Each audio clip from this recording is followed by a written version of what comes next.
Hey everybody, Farmer Mike here from Earth Spring Farm, and I'm standing in one of our greenhouses here. You can kind of see some lettuce growing in the way back there, and here we have a lot of microgreens and seedlings starting for springtime.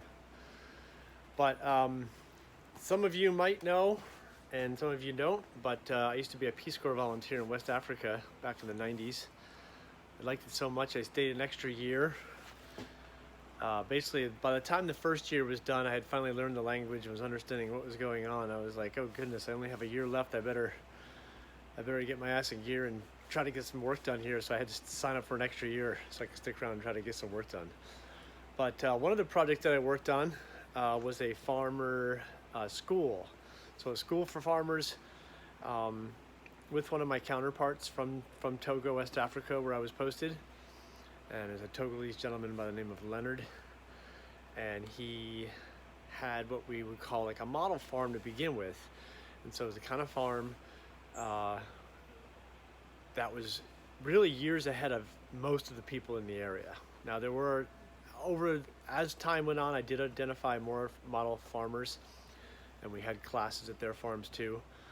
But Leonard was sort of the closest to me where I was posted, and by far the one who was the most interested in helping the community. And so we started a school for farmers there, and that whole project started with just bringing a couple of farmers from my village over to his farm one day, and we all had lunch together. And I just asked Leonard to explain in the local language. I said, hey, would you mind explaining to these guys, you know, what you've been up to here? What's some of the techniques you've done? And you know, 3 of the techniques were planting trees on his property. That was like a what they call a woodlot type situation, where they could harvest the wood instead of cutting down indigenous trees to use as fuel. Pretty much burning wood is really the only way that they can afford to cook their food, and so that becomes a huge source of you know, environmental degradation, obviously deforestation, etc., etc. So having that woodlot was a big deal. The other thing he was doing was he had a couple of compost piles, and he was had sort of a closed loop system because he had animals on the farm too, and so he was able to use the leaves from those trees that he was using at the woodlot to feed his animals. Excuse me. They were leguminous trees, so it provided a lot of protein to his goats and chickens, etc. Now I'm starting a fundraiser back at that farm, in that education center that we created. Is called the Integral Center for Human Development.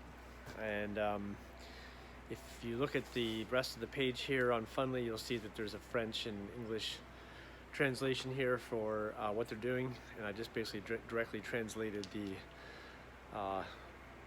all the documentation that he had for the project and description of the project and the budget in there, so you can see where the money is going towards. But this fundraiser is to build a fish farm project.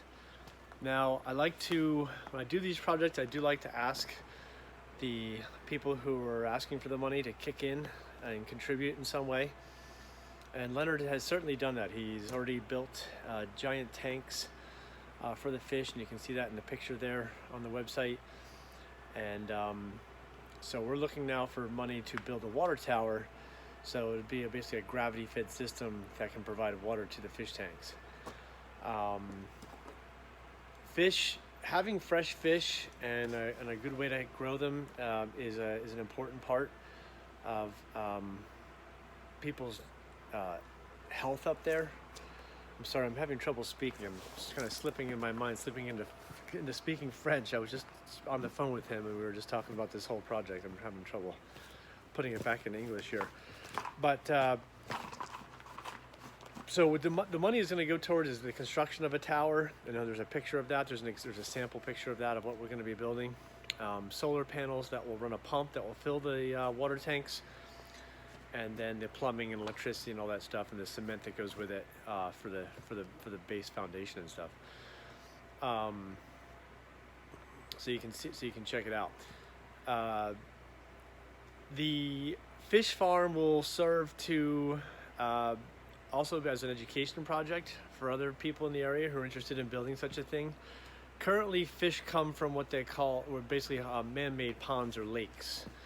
around there, and there's certainly not enough of those for everybody to be able to have fish. There's really no oversight on that, so they're usually overfished, and there's usually not a whole lot in there. And it's all dependent on rain too, and this is an area of the world that is just below the Sahara Desert. It's about halfway between the Sahara Desert and the rainforest, the tropical rainforest of the southern part of the country. And this would be, sometimes you get enough rain and sometimes you don't. And that's a risk that they run. But the idea here behind this project is to increase fish production, increase education about how fish can be produced as a protein source for them. In addition to everything else that they're doing, like soybeans, corn, and the different kind of vegetables and small animal projects that we were teaching them to work on. Nutrition is a really big deal over there, and unfortunately it hasn't gotten a whole lot better. There are some improved varieties of crops for peanuts and soybeans that have come along, but I think overall there's still a lot to be, a lot of work to be done here to try to bring the whole area along. And the thing is that we think that these folks here, this area I'm working with, has a hard enough time making a living off the land. And then as you go up towards the desert and see like how people make their food off the land up there, it's really incredible. Anyway, I hope you guys will consider giving to the project. If you have any questions about it, please feel free to email me or call me if you need to. My information's on the fundraising page here, and you can do that at any time. And if you're at the farm or something, stop out the farm store, you can come see me and talk to me about it. We did do a successful fundraiser here for the guy that works for me. He and his family are seeking asylum here. They're from Guatemala. And that turned out to be a success. And that was last year's project. So this will be this year's project. And then in this one, the money will all go towards this water tower and pumps. I guess there's going to be one pump and solar panels and such that'll help keep these fish tanks full of water. So, all right, everybody, thank you, and talk to you soon.